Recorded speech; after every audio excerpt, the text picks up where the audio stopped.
Welcome back to the Forex Fortress, getting ready for another Tuesday of potentially new opportunities as we do put the focus once again on Dixie to start this one off. So wasting no time here, let's see what Dixie has in store to get the general daily biases, of which weekly still kind of reaching in the same area that I would be looking for a bounce, or at least it is somewhat of a cautionary area right here as we do approach the prior low from February 2018, and that is just a common area that a lot of people are going to be taking profits in. So I would be looking for a bounce within this region. And does that mean that we could lead a little bit further to the south side? Yes, I would still look at this as a nice short-term pivot, which Dixie's currently sitting on right around 89.75, which was our same area coming into this, our same target area from the big bad breakdown below 92.25, and that has obviously been met, but I still want to see an actual break below there, preferably on a weekly, maybe even a daily gets it as well. And then yes, I would target the next region to the downside, anywhere down around here at about just below 89 bucks. But for right now, a little bit of sideways and in cautionary times ahead, I do believe is warranted.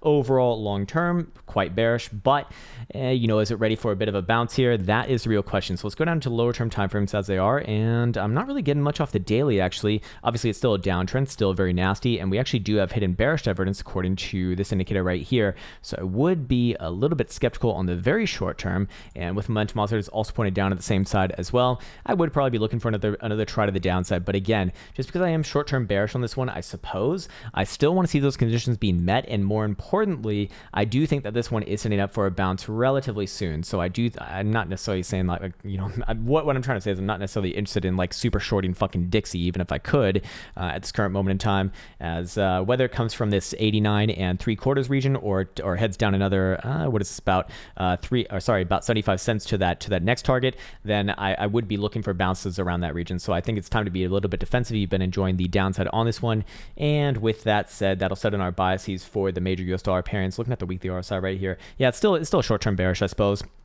but it is getting very, very close to that bounce territory. But I suppose I won't be calling a real bounce until we at the very least we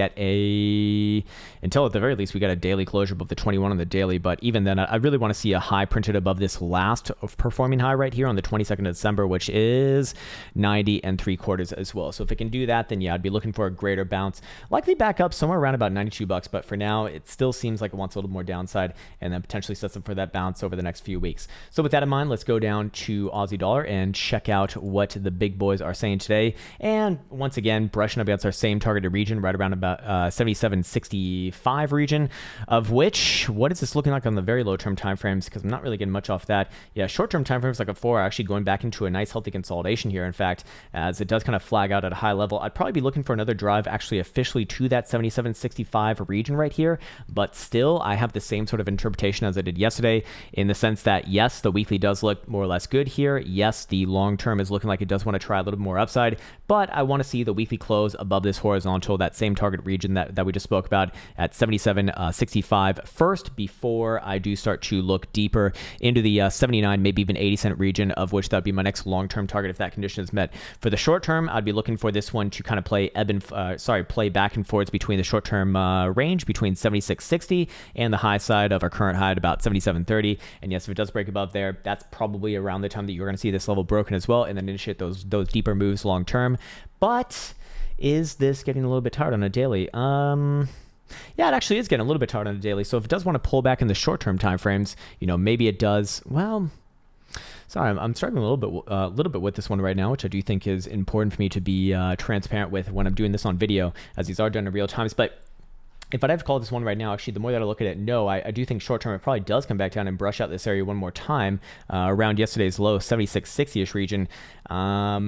I'm not so convinced actually that it does officially test this region right now. I think that you could essentially say that it's already tested that region, and this is the consolidation that's following afterwards, especially referencing the daily right here. The reason why I want to change my mind on that is because of the daily bearish divergence, which I do believe probably does take a few days to play out, and then I'll be looking for a move back down somewhere around our last little structural low, and then try another bounce from there. So probably a little bit of short-term sideways more than anything, then test the downside, and then set it up for potentially a weekly breakout at some later point. But for right now, I think it's more or less the same as Bitcoin, in the sense that a lot of the fun action has been had. We've hit a lot of those more deeper targets. Right now is the time to just be like looking at it trade sideways. Moving on to Cad Dollar, what do we see right here? Yeah, this one's a little bit more obvious, and this actually makes me a little bit more convicted in that prior sentiment, in the sense that yes, the daily is a clear rejection on the short-term time frames. Yes, it's it's not anything too crazy, but it would imply that we do test a little bit further south. In this case, that would be right around 7778 region. And if we go down to the 4-hour, yep, I'd be saying the same thing down around here as well. Anywhere around actually on the 4-hour pivot, which would be,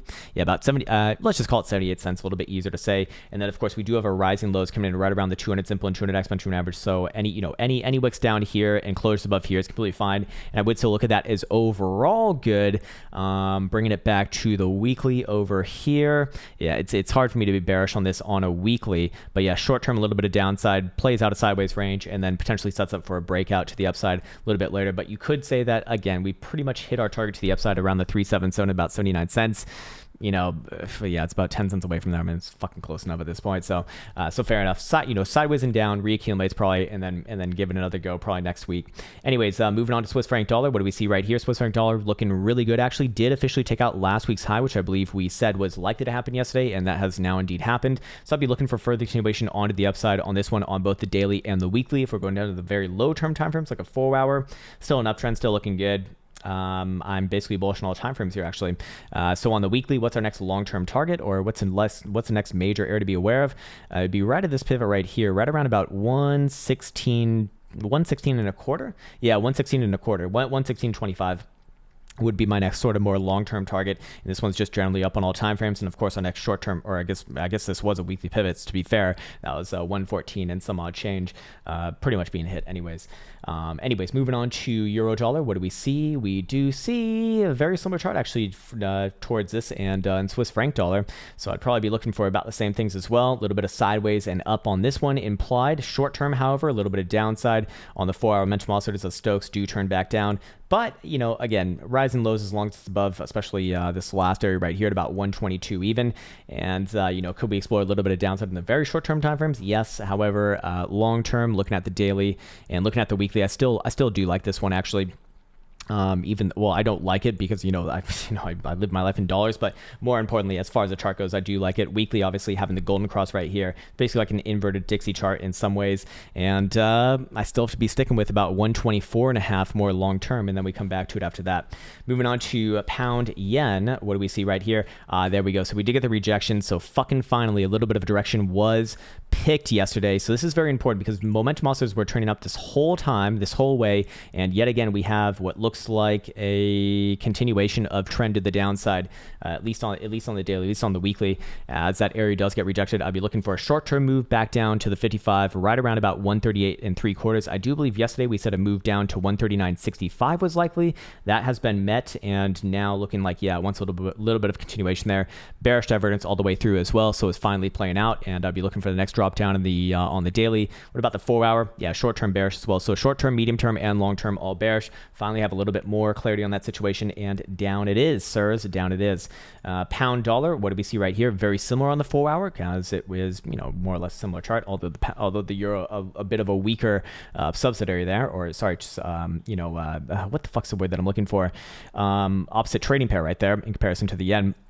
Moving on to the daily, yes, the daily obviously a lot more strong. You can see long term. So I would be looking for this one to probably drop back down to the 21, somewhere around about 134 3/4, and then give another bounce attempt there on the short term time frames. What about in the weekly? Yeah, weekly's brushed up against the 377 as well. I do think that this one has a little bit further south to go, and then tries another bounce from those lower targeted regions, of which I would say, yeah, again, that would be about 134 3/4. Then I want to see it in real time tomorrow, because this one could very easily take another drop a little bit lower. So we do have 1, 2, 3 drives of bearish divergence on the daily, and it is looking a little bit tired on this run as volume does start to dissipate from this rally. So participation is waning here, which is not good. Anyways, yen dollar, what do we see right here? Very good on the daily. I believe we were bullish on this one yesterday. I would remain to be bullish on this one. Yeah, weekly looks good as well, and 4-hour basically all time frames are looking up here. Next area of interest to the upside, more long term, is going to be, I suppose, right around 99. What is this area right here? Yeah, just below 99 actually. So pretty damn good. Anyways, moving on to gold. We hit our 1950 target, it looks like, as yeah, we got 1950 and 66 cents once again today. So finally hitting that one, but like we said yesterday, that was a pretty obvious one. Now actually I would extend that all the way to basically 20,050, wherever this prior high is right here. Actually a little bit lower than that, 2035 to be fair. But more or less things are looking good. And of course with these weekly signals, they take some time to play out. Here's your hidden bullish divergence, or yes, here's your hidden bullish divergence being initiated right here. That was quite literally, we called this one out quite literally about a month and a couple weeks ago actually. So it takes about 6 weeks to play out, but there you go. And what happens after that? Weekly Stokes turn up as well. Again, these things do take time, but I do think that it's important to kind of reflect upon these sorts of things, because a lot of the times I'll talk about weekly signals on a weekly, and then I'll get like a comment saying like, what the fuck, the signal didn't play out today, you're wrong, fuck you. It's like, hold on, just if you're gonna look at a weekly, adopt a weekly schedule for the love of fucking God. And in this case right here, I'd be saying the same thing. This one very, very, very, very, very likely to actually head up more than this, more than 1950. I think that target was very conservative. I'd be extending that at least to the prior high and probably even beyond over time. Moving on to Bitcoin. So do we have anything new on Bitcoin today? As I'm sure a lot of people are interested in that. Not really. I still stick with my former analysis from this morning's video that we are more or less in a sideways range now, and it's kind of going to be a little bit of a somewhat boring time, especially for the moon boys and doom boys out there, as Bitcoin shakes itself out and plays out a range between about 29.5 to the downside, and you could call it 34.5 to the upside, and that would technically be correct. I'd say that you could even make it down to about 33.5, but because these ranges are so big, I do think that it is appropriate actually to be looking at the short-term time frame ranges here too. And when we do look at that, you can cut that not necessarily to the middle, but right here at about $32,000, and that would turn the bias back up towards the short-term time frames, reaching higher towards another $1,500 run actually towards 33,500-ish region right here. And this starts to look a lot more like reaccumulation if and when that does happen. By the same token, if we do take out yesterday's low on the low side of this wick at 27,650 on Mexico, by the way, check your exchanges, it might differ, then I would be looking for further continuation of the downside to the next major area, which would be 26,200 would be the very obvious one right here. Personally speaking, yes, very likely Bitcoin does bounce at 26,200 if that does happen, but it's unlikely to be a reversal. Things would very likely come down to the next major fib, which is going to be the 2.414 right below 24,000 right here, and now that, at least in my opinion, would be the next big opportunity. Of course, it's not financial advice, I'm not a financial advisor, but for the most part, I'm not even sure if that's a little bit far-fetched to happen right here. More or less, I think sideways within a range, maybe for like a week or two, would be completely warranted, and good to just absolutely just frustrate the shit out of all the people looking for for the moves that we've basically been having for the last few months. But you have to realize, or at least we have to realize as traders, that is more or less a small blip in what is typically a sideways market for the most part. So fun times have been having had. However, right now, I do think that at least it's again within the context of the range, which is a rather large range to begin with. Admittedly, it's going to be more or less sideways, and I'm not really expecting new all-time highs or new lows on this rally as of yet. I'd let this one kind of just shake itself out for a little bit. And I get all these questions all the time, like what's the next trade? What's the next? What are you doing now? It's like, let me just tell you, it's like, no, I'm just waiting right now. I don't see anything too obvious right here. I'd rather wait for something a little more obvious. And the obvious things that I already have kind of marked off are the things that I'm sharing with you right here. So at the end of the day, yes, we did have some hidden bullish divergence, or sorry, some regular bullish divergence actually play out from this morning. I actually didn't even talk about that on video because we didn't necessarily have it in. And yes, I was looking for a drive down to about 29.5 on the video this morning. We did get pretty down, not quite there though, 29.9 it looks like. So, do we have another drive down there? I don't have a strong opinion on that. In fact, if I'm looking at the short-term time frames, it looks a little bit more. What is this? 31.8. What are you laughing at over there? Elsa's having a laugh party. I wouldn't even be referencing that right now. Maybe the 4 hour has some to show. 4 hour about hitting that trend line 2 that we overlaid this morning's video. I guess I already have it in there. So there you go. Okay, let's get rid of that one. Not relevant, and you are also not relevant for this time frame. you know, I wouldn't be surprised if it both tests the bottom side of the range once again, and also and then also tests the top side of the medium term range here. I don't think that we're going to be trending this one just yet, though. I think it's going to take a little bit of time as historical volatility percentile does cool off, which we are seeing it slowly contract, very, very slowly. But I want to see this come down quite a fair bit before I look for the next major move.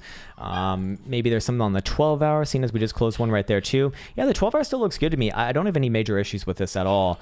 And as we've been showing in this morning's video, I'd be following both the 2, 3, and the 2-day, the 3-day, and the weekly Bollinger Bands for bias on direction, and so far so good. So I still stick with that. And if you want the more in-depth analysis on Bitcoin, I'd definitely go reference that video. So with that said, I would like to wish you well. Would like to wish you the best. And until next time.